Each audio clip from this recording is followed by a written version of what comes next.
श्रीमद् भगवद गीता 12वां अध्याय। ओम श्री परमात्मा नमः। इस प्रकार भगवान के वचनों को सुनकर अर्जुन बोले, हे मनमोहन, जो अनन्य प्रेमी भक्तजन इस पूर्वोक्त प्रकार से निरंतर आपके भजन ध्यान में लगे हुए आप सगुण रूप परमेश्वर को अति श्रेष्ठ भाव से उपासते हैं और जो अविनाशी सच्चिदानंद घन निराकार को ही उपासते हैं, उन दोनों प्रकार के भक्तों में अति उत्तम योगवेत्ता कौन है? इस प्रकार अर्जुन के पूछने पर श्री कृष्ण भगवान बोले, हे अर्जुन,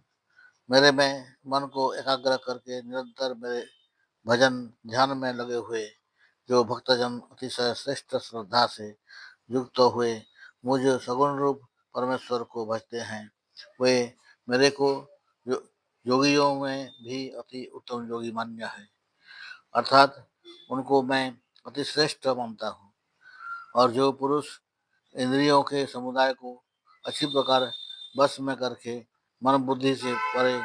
सब सर्वव्यापी अकथनीय स्वरूप और सदा एकरस रहने वाले नित्य अचल निराकार अविनाशी सच्चिदानंद घन ब्रह्म को निरंतर एक ही भाव से ध्यान करते हुए उपासते हैं, वे संपूर्ण भूतों के हित में रत हुए और सब में समान भाव वाले योगी भी मेरे को ही प्राप्त होते हैं। किंतु उन सच्चिदानंद घन निराकार ब्रह्म में आसक्त हुए चित्त वाले पुरुषों के साधन में क्लेश अर्थात परिश्रम विशेष है, क्योंकि देहाभिमानियों से अव्यक्त विषयक गति दुख पूर्वक प्राप्त की जाती है। अर्थात जब तक शरीर में अभिमान रहता है तब तक शुद्ध सच्चिदानंद घन निराकार ब्रह्म में स्थिति होनी कठिन है। और जो मेरे परायण हुए भक्तजन संपूर्ण कर्मों को मेरे में अर्पण करके मुझ सगुण रूप परमेश्वर को ही जलधारा के सदृश अनन्य ध्यान योग से निरंतर चिंतन करते हुए भजते हैं, हे अर्जुन, उन मेरे में चित्त को लगाने वाले प्रेमी भक्तों का मैं शीघ्र ही मृत्यु रूप संसार समुद्र से उद्धार करने वाला होता हूँ। इसलिए हे अर्जुन, तो मेरे में मन को लगा और मेरे में ही बुद्धि को लगा। इसके उपरांत तो मेरे में ही निवास करेगा, अर्थात मेरे को ही प्राप्त होगा, इसमें कुछ भी संशय नहीं है। यदि तू मन को मेरे में अचल स्थापन करने के लिए समर्थ नहीं है तो हे अर्जुन, अभ्यास रूप योग के द्वारा मेरे को प्राप्त होने के लिए इच्छा कर। यदि तू ऊपर कहे हुए अभ्यास में भी असमर्थ है तो केवल मेरे लिए कर्म करने के ही परायण हो। इस प्रकार मेरे अर्थ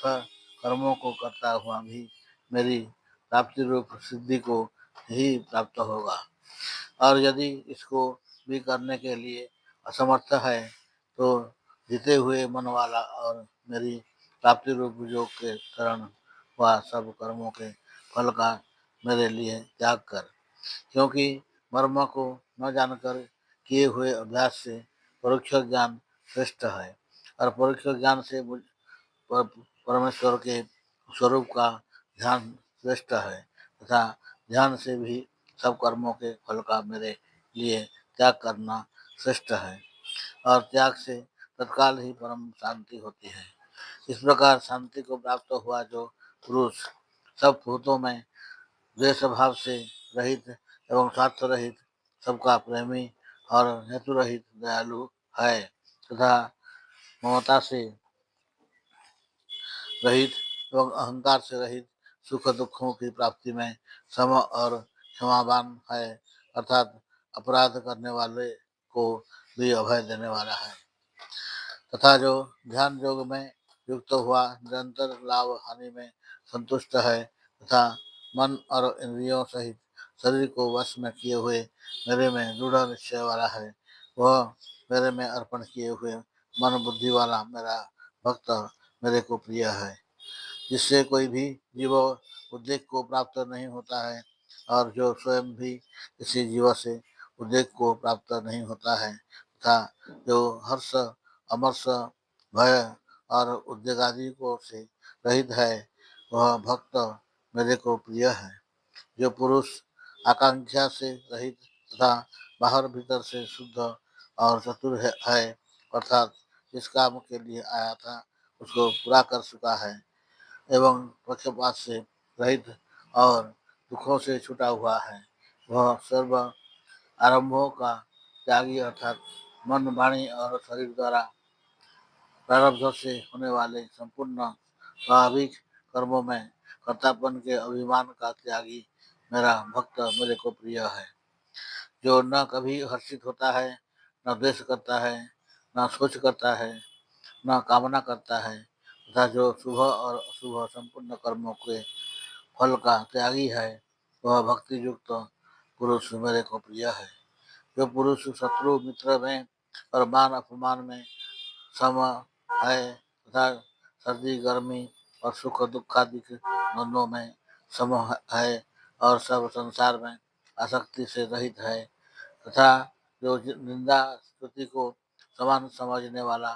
और मननशील है अर्थात ईश्वर के स्वरूप का निरंतर मनन करने वाला है एवं इस प्रकार से भी शरीर का निर्वाह होने में सदा ही संतुष्ट है और रहने के ध्यान में ममता से रहित है वह स्थिर बुद्धि वाला भक्तिमान पुरुष मेरे को प्रिय है। और जो मेरे परायण हुए अर्थात मेरे को परम आश्रय और परम गति एवं सबका आत्मरूप और सबसे परे परम पूज्य समझकर विशुद्ध प्रेम से मेरी प्राप्ति के लिए तत्पर हुए श्रद्धायुक्त पुरुष इस ऊपर कहे हुए धर्ममय अमृत को निष्काम भाव से सेवन करते हैं वे भक्त मेरे को अतिशय प्रिय है। हरि बोल। ओम इति श्रीमद्भगवद्गीता रूपी उपनिषद एवं ब्रह्म विद्या तथा योग शास्त्र विषयक श्री कृष्ण और अर्जुन के संवाद में भक्ति योग नामक 12वां अध्याय। हरि बोल।